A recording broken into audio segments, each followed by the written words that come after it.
Bonjour à toutes et à tous et j'espère que vous allez bien. Aujourd'hui pour cette nouvelle vidéo, on se retrouve pour le résumé de l'étape 11 du Tour de France 2019, une étape qui reliait Albi à Toulouse, 167 km de plat en ce 17 juillet 2019, première étape après la première journée de repos. Une étape vraiment plate avec deux difficultés au programme, la côte de Tonac et la côte de Castelnau de Montmiral. Des côtes assez roulantes, hein. On était sur du 4 voire maximum 5%, ou sinon vraiment oui du 3% de moyenne.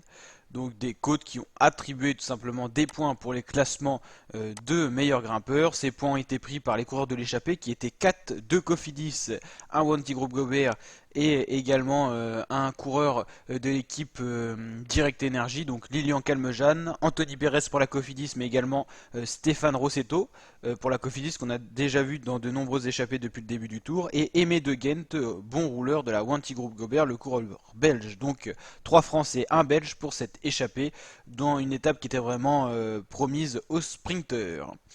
Alors, on a eu droit donc à un sprint massif. Les échappés dans la fin de l'étape, vers 30 km de l'arrivée, n'avaient plus qu'une poignée de secondes d'avance. Finalement, c'est Aimé de Ghent, le Belge, qui s'est isolé tout seul à l'avant et qui a résisté jusqu'à 5 km de l'arrivée. On aurait pu y croire, puis finalement, le peloton s'est mis en route et il n'y a pas eu de surprise.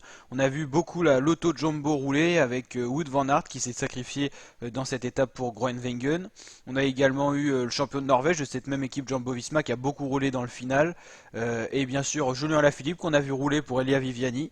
Et au sprint, c'est finalement un sprinter qui n'avait pas gagné, qui a gagné aujourd'hui, Caleb Ewan, l'Australien de la Lotto Soudal, avec deuxième Groenewegen qui était très puissant mais qui a lancé son sprint un peu trop tôt, et Viviani en troisième. Sagan quatrième, il prend des points pour le maillot vert. Jens Debucher, Sonny Colbrelli, Jasper Philipsen, Serge Boll, Alexander Christophe. Le premier français, c'est Warren Barguil. C'est pas un sprinter, mais tout simplement un coureur, un leader bien placé dans cette étape. Le classement général, Julien Alaphilippe toujours maillot jaune, avec Geraint Thomas deuxième, troisième Egan Bernal, ça n'a pas bougé, sauf le dixième du général, Giulio Ciccone qui a chuté aujourd'hui, il a perdu du temps, environ plus de 10 minutes, donc Thibaut Pinot repasse dixième du général, et donc tous les coureurs dans les 20e positions remontent un petit peu au général.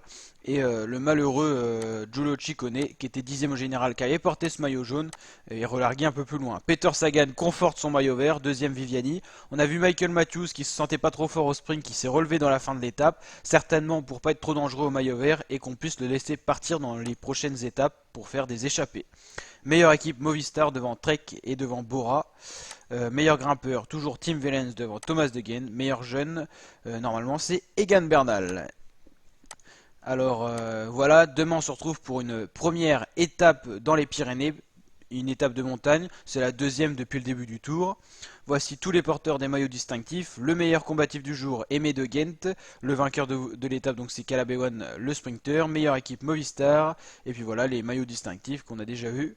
A noter des chutes aujourd'hui qui ont donné lieu à des abandons, celui-là de Niki Terpstra. Voilà pour cette vidéo, je vous dis à très bientôt pour de nouvelles vidéos, de nouveaux résumés. N'hésitez pas à vous abonner pour d'autres vidéos de ce genre. Ciao!